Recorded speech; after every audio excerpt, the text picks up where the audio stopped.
Le 12h30, le rendez-vous du jour.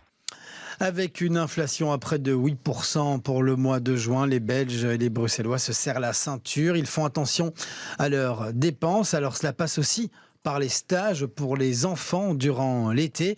Les inscriptions sont en baisse dans les centres. Et pour en parler, nous recevons Dimitri Francis. Bonjour. Bonjour, bonjour. Alors vous êtes le directeur du CFS, c'est le centre de formation sportive. Est-ce que déjà vous nous confirmez cette information qu'on a pu entendre un petit peu partout cette semaine? Les inscriptions sont en baisse?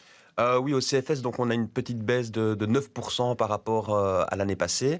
C'est vrai que finalement, pendant le Covid, on a assez bien fonctionné. Je pense que les parents voulaient un petit peu aussi laisser sortir les enfants après cette période. Et donc on a bien fonctionné. Cette année-ci, c'est vrai qu'on est un petit peu en baisse, tout à fait. Et vous pensez que c'est lié justement au coût de la vie et à l'inflation, ou c'est aussi peut-être parce qu'il y a des gens qui sont repartis en vacances et qui ne sont pas partis l'an dernier? Alors pour moi, c'est une des raisons, bien sûr, mais il n'y a rien à faire quand aujourd'hui le plein d'essence coûte 2 fois plus cher. Des fois il faut faire des choix. Et donc je pense que papy et mamie sont un petit peu plus contribués cet été pour garder les enfants.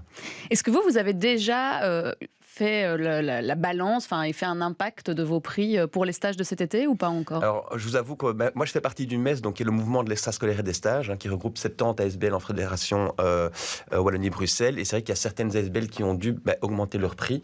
Nous, on n'a pas osé le faire ici pour cet été-ci, mais effectivement, l'inflation, pour nous, elle est présente également. Le coût du personnel a augmenté de 8% depuis septembre de l'année passée.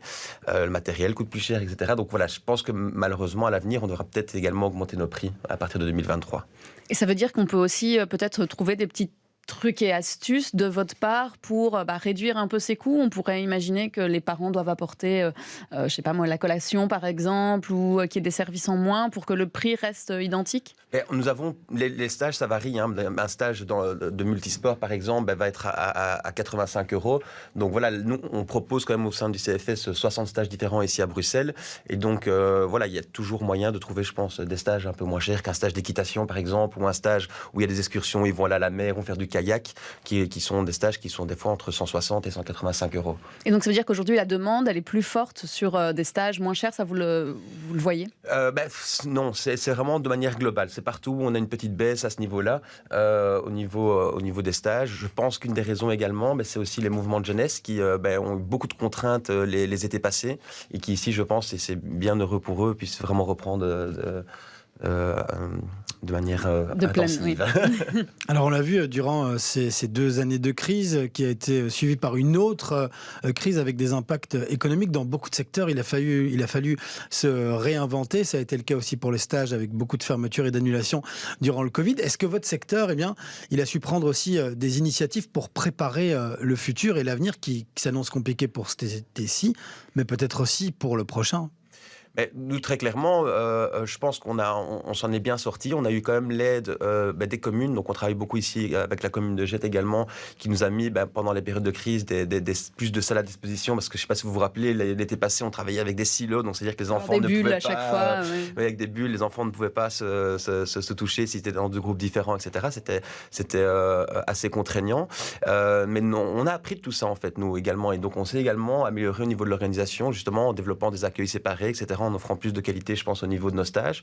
Mais je reste confiant parce que je pense que les ASBL tels que le CFS font partie intégrante de la vie aujourd'hui familiale et que les services qu'on propose à la population sont essentiels parce qu'il n'y a rien à faire. Encore plus avec la réforme des rythmes scolaires, les parents ne savent pas prendre 14 semaines de stage, de congés, de vacances. Pour ni de stage. Justement, c'était la question qu'on avait envie de vous poser. Aussi, une dernière, c'était de savoir comment vous alliez vous organiser à partir de la rentrée prochaine pour les nouveaux rythmes scolaires, puisque les vacances vont être allongées pendant l'année puis raccourcies pendant l'été. Avant toute chose, je pense personnellement en tout cas que c'est une très bonne chose pour les enfants de pouvoir vraiment avoir une coupure de 2 semaines à chaque fois entre 7 à 8 semaines de cours. Et donc à ce niveau-là, nous, notre crainte, c'est plutôt au niveau de l'encadrement, où là, effectivement, nous travaillons également avec des étudiants qui sont en école supérieure et qui donc ne seront pas en congé pendant la même période que nous. Mais pour le reste, de nouveau, vraiment en partenariat avec les différentes communes avec lesquelles lesquels on travaille. Je pense que nous aurons les locaux à disposition et je pense, comme je l'ai dit, que ce sera une bonne chose pour les enfants et je n'ai pas peur pour notre secteur qui pourra s'en sortir grandi avec une période d'été qui est à la base vraiment le rush chez nous. Pendant 9 semaines on travaille. Ici on va un peu mieux pouvoir lisser, préparer notre travail sur la Toussaint et le Carnaval qui vont donc doubler. Eh bien, merci beaucoup, Dimitri Francis, d'être venu nous voir en studio. On vous souhaite plein de courage et de réussite pour ce dernier long été.